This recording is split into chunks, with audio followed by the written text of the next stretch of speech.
Welcome to the Care Chronicles with a Caring Touch, where compassion meets wisdom in every episode, dedicated to our beloved seniors and caregivers. Join us as we explore the heartwarming stories, experts' insights, and practical advice that make every moment with our elderly truly special. Get ready for insightful conversations, practical tips, and heartfelt moments that warm the heart and nourish the soul. Because here at A Caring Touch, we believe in laughter, learning, and love as essential ingredients to aging gracefully. So tune in, relax, let A Caring Touch be your guide to making every moment count. Let me ask you something. What comes to mind when you think or hear the word hospice? Is it fear, finality, maybe even guilt? If that's you, you're not the only one. Most people only discover what hospice truly is when it's already too late, when decisions are rushed, when emotions are high, and when there's no time left for peace or clarity. I remember talking with a woman, let's call her Diane. Her father had cancer, and for months, they were fighting and staying strong. But when the doctor said there was nothing more that can be done, she broke down. And when someone suggested hospice, she recoiled. She thought that means we're giving up. But when they finally said yes to hospice, something changed. Her dad was finally comfortable. The house felt calmer.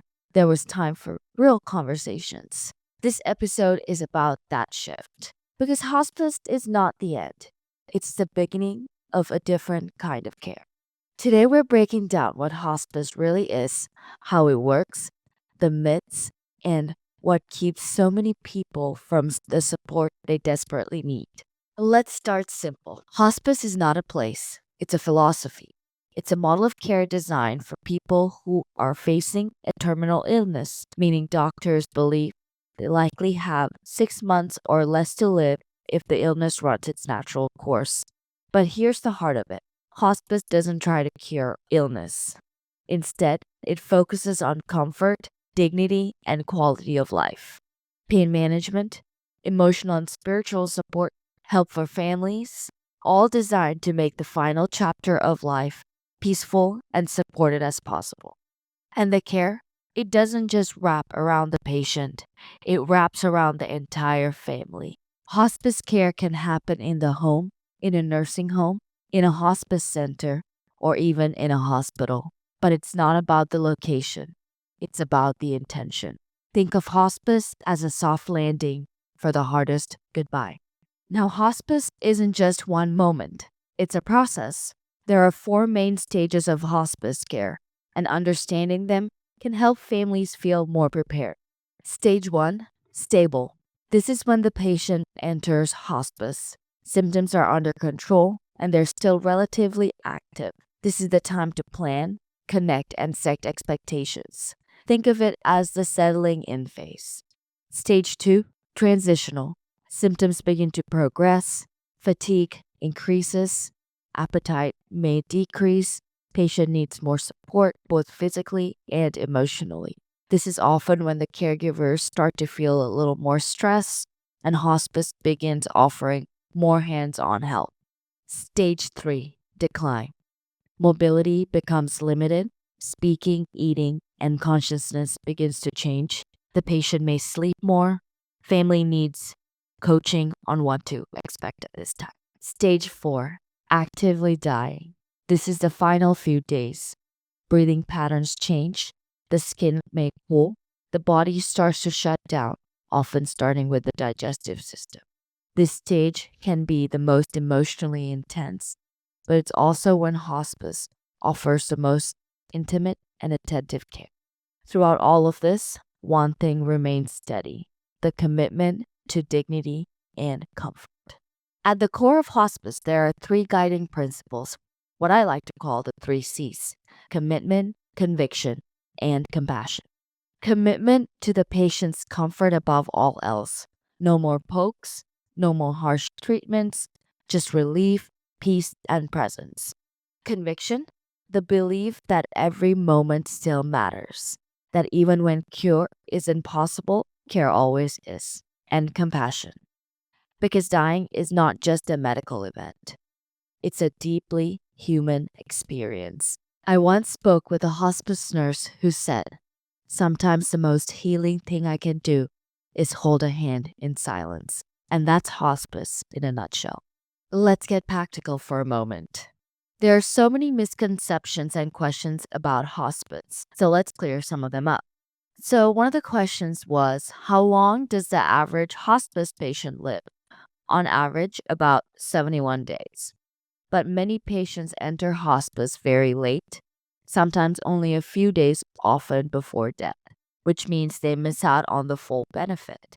What does level 2 hospice mean? Level 2 is continuous home care. This is for patients experiencing a crisis, severe pain, or symptoms that need constant attention. A nurse may stay for hours at a time until things stabilize. So, what's the difference between palliative care and hospice? So, great question. Palliative care is for serious illnesses and can be offered at any time, even while receiving treatments to cure.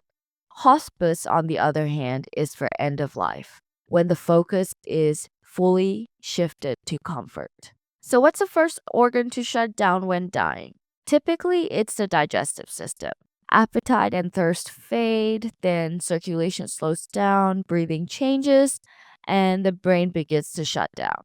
These are natural, expected processes, and hospice teams are trained to guide families through every stage. Oh, another great question. Does Medicare pay for hospice? Yes, so Medicare covers 100% of hospice care for eligible patients. So this would include nurses and aides, medications for symptom control, medical equipment like hospital beds, grief counseling, and even spiritual care. Hospice isn't a luxury, it's a right. So, next, let's debunk a few myths that stop people from accepting hospice sooner. Myth number 1: hospice means giving up. The truth is, it means choosing how you want to live, fully and comfortable for whatever time remains. Myth number 2: hospice speeds up death. No, hospice supports the natural process of dying, but with more comfort, peace, and less pain. Myth 3: hospice is only for the last 3 days. Per physician evaluation, if the patient is appropriate, the sooner hospice starts, the more support patients and families will receive. Myth number 4: families have to do it all. Wrong again. Hospice provides a team of nurses, social workers, chaplains, and volunteers. You are not alone. So, how do we talk about hospice before it's an emergency?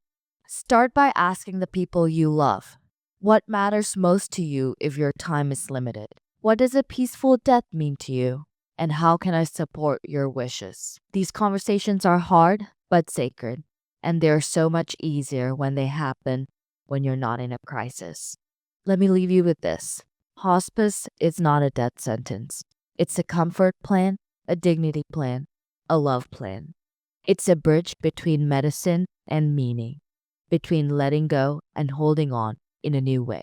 If this episode resonated with you, share it with someone who needs to hear it. A friend, a parent, a caregiver. You never know whose fear you might help ease with just one link and a few kind words. And if you'd like more support, check out our website at www.acthhhs.com. And when you understand what hospice really is, you'll never see it the same way again. Thank you for joining us on this heartwarming journey with a caring touch. Be sure to check out our website and connect with us on social media for more stories, resources, and ways to get involved. We're excited for you to join us again in our next episode, where we'll continue to explore the beauty of aging with grace and compassion and dive deeper into topics that matter to our elderly community. Until then, stay connected, stay caring, and we'll talk to you again soon on the Care Chronicles with a Caring Touch.